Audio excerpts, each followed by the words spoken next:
そんなものばかりじゃ君のニューロンがダメになる。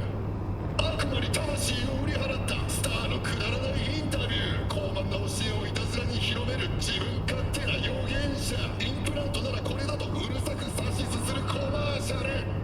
君はただゴミばかりをその頭に詰め込まれ、自分の頭で考えたり疑ったり人生について問いかけたりする力を失っている。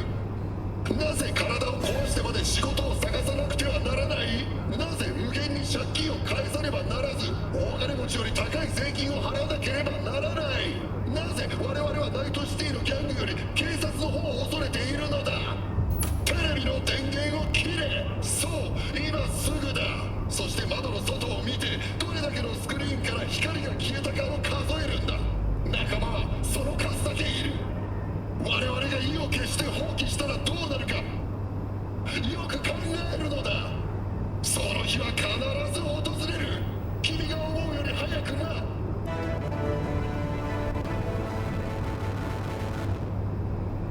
そこの君、夕飯は何を食べた？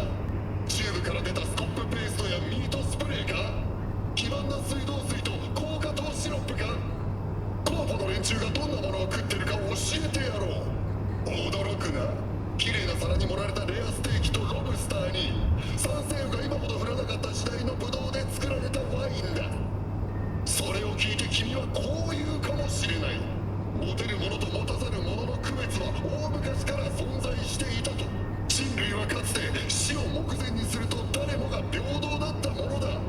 運命の三女神が寿命を決め、冥府の川の渡し森カロンは銀貨一枚で船に乗せてくれた。ところが今の時代、死は平等に訪れない。金持ちは何年何十年、いや何世紀も寿命を延ばせるようになった。臓器をインプラントに取り替え、ナノマシンでがんを治療し、人工スキンでシワやたるみとも永久におさらばしたんだ。だが驚くな、奴らはまだ満足しない。荒坂が作った新しい生体チップ、その名もレリックは人間の意識を保存する。記憶だけでなく血と肉を除いた脳の全てを保存するのだ。だがそうなると肉体の意義とは何だ？老いることのない機械の体に移り住む魂がほんの少し居座るための薄汚いかりそめの眉に過ぎないのではないか？死に終わりをもたらす、それがレリックだ。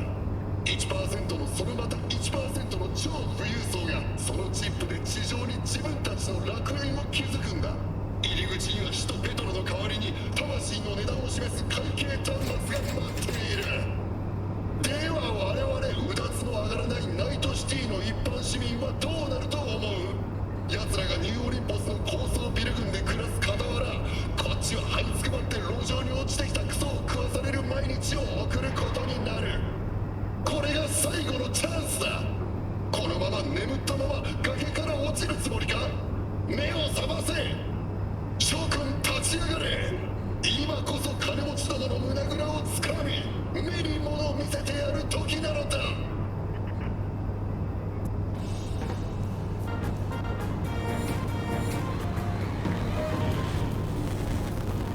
おい君、そうテレビの前の君だ。昨日生き物を見たか？ネズミどころかゴキブリ一匹見なかっただろう。ほら思った通りだ。我々の街はそういう場所なのだ。ガラスと鉄とシリコンでできた不毛の地だ。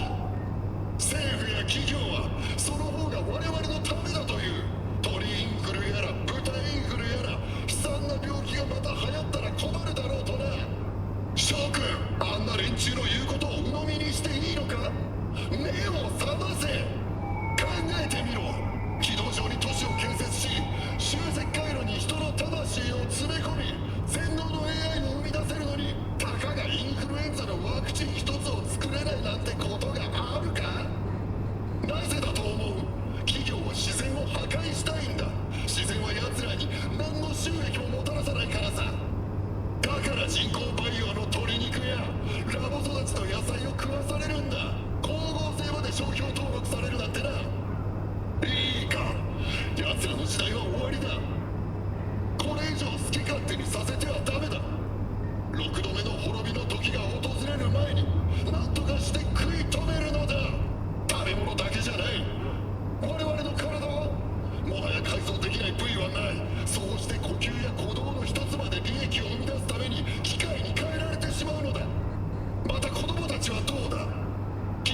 れば子供は未知の可能性を秘めた活用すべき資源でしかない。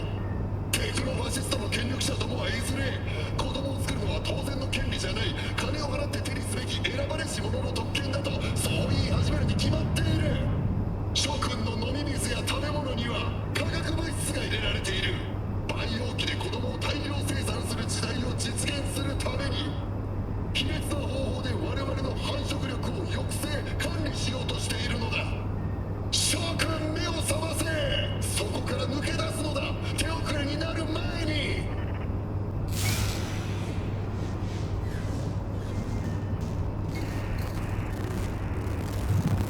おい君だよ。今度の選挙はどこに入れる？異常派か、それとも連邦派か。聞いておいてなんだが答えなくていい。どっちに入れようと君らの票も等しく無意味だ。どっちの陣営も口にするのは同じたまごとだ。背金資本主義、リバタリアンのディストピア、価値も希望も共感も失われた世界。連中が君に求めているのは単なる労働力だ。歯車として人であることも忘れるまで働かせたいのだ。奴らは口を揃えて言う。君も金持ちになれる。汗水流して働いて体さえ壊さずに気をつけていれば君もトップになれるんだと。そんなのは嘘だ。真っ赤な嘘だ。アメリカンドリームは死に絶えた。今のこれはアメリカンナイトメア、決して覚めることのない悪夢。見るがいい。空にかかる虹にも貧困が潜み、人の死も半額セールの口実だ。親愛なるナイトシティの諸君、奴らの嘘を鵜呑みにするのはもうやめろ。他の生き方があることに気づくんだ。システムは絶対に変えられない。だったらどうする？壊すしかない。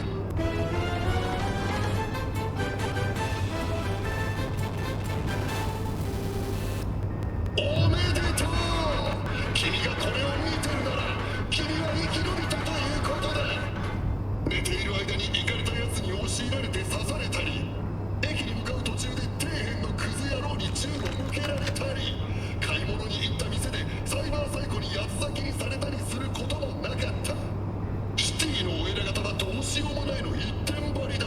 警察を動かそうにも予算がない。サイバーサイコシスにしても発症の原因がわからない。横行するトラックの密売にも打つ手がない。そんなものは嘘も嘘、薄汚い大嘘さ。奴らは君を操ろうとしている。君が恐怖で震え上がり銃の引き金を簡単に引くように仕向けてるんだ。背後で足音が聞こえるたび、誰かが玄関のドアを叩くたびに躊躇するね。奴らが恐れるものが何かわかるか？信頼さ。隣人同士、市民同士の信頼関係だ。それさえ生まれれば人々はいがみ合うのをやめ一致団結するからだ。この社会は完全に壊れている。我々はエゴにとらわれ、この世に絶望した孤独な個人の寄せ集めだ。だから誰もが幸せな夢、すなわちファンタジーを見せてくれる技術の提供者に簡単にすがりついてしまうんだ。我々は恐れるのをやめ、互いに話をし信頼し合うことを学ばねばならない。それが第一歩だ。諸君忘れるな。変化というものは内側から起こるものなのだ。誰かいるな。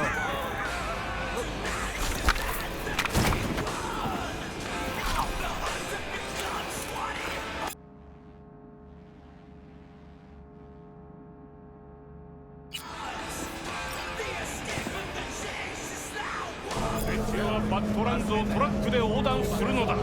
しかし満月が昇ると人間の仮面を脱ぎ去る。